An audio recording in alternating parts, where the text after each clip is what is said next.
Você sabia que existe um lago que mata tudo o que entra nele? Ele fica na Tanzânia e se chama Lago Natron.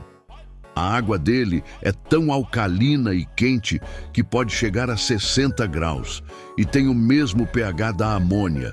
Animais que caem lá acabam se calcificando, ficando com o corpo rígido, como se tivessem virado pedra. Mas o mais impressionante é que flamingos vivem ao redor dele e são as únicas criaturas que se adaptaram a esse ambiente mortal.